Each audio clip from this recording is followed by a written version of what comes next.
Bonsoir à tous, bonjour à tous, tout dépend de l'heure à laquelle vous voyez cette vidéo. Nous continuons avec l'actualité avec le Togo. Le Togo vient de modifier sa constitution aujourd'hui et maintenant, désormais, le peuple ne peut plus élire son président.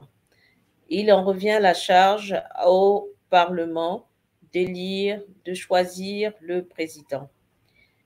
Je me pose la question, y a-t-il une véritable démocratie en mettant en place ce genre de système? À mon avis, je pense qu'il y a un recul de la démocratie, dans la mesure où si le Parlement majoritaire, donc la majorité au Parlement est du président, du côté du président, eh bien, forcément, elle va voter pour le candidat de la majorité. Et il y aura plus d'alternance politique possible.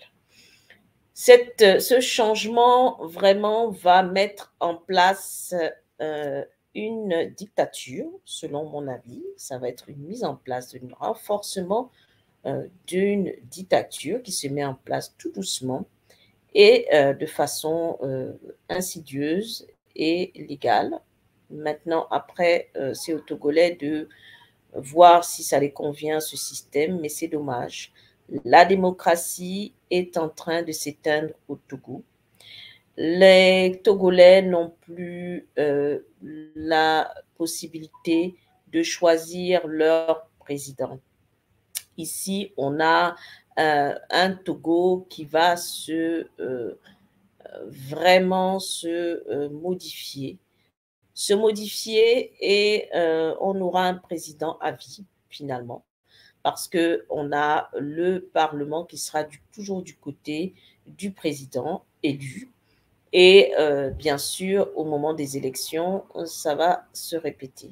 Vous allez me dire, il y a les législatives, au niveau des législatives, cela peut changer. Mais vous savez, au niveau des législatives, lorsque le peuple va s'exprimer, eh bien, on sait comment ça se termine. Souvent, le choix du peuple n'est pas souvent respecté dans ces conditions. Eh bien, l'Assemblée nationale qui est élue va forcément élire le président que le peuple n'aura pas choisi. On sait comment ça se passe. C'est dommage, c'est dommage. Et je pense que l'élection du président doit toujours revenir au peuple directement.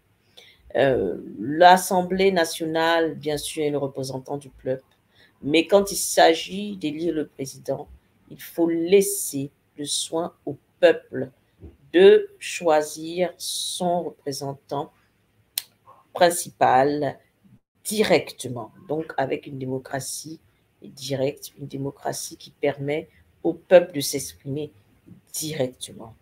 Dommage, c'est la fin d'un cycle et déjà le Togo avait beaucoup de mal au niveau politique. Les partis d'opposition d'ailleurs manifestent et dénoncent vraiment ce changement de constitution et qui intervient en plus juste avant les législatives et les présidentielles qui seront bientôt. C'est dommage, vraiment dommage. Force et courage aux Togolais parce que c'est un avenir sombre qui s'annonce pour la démocratie togolaise.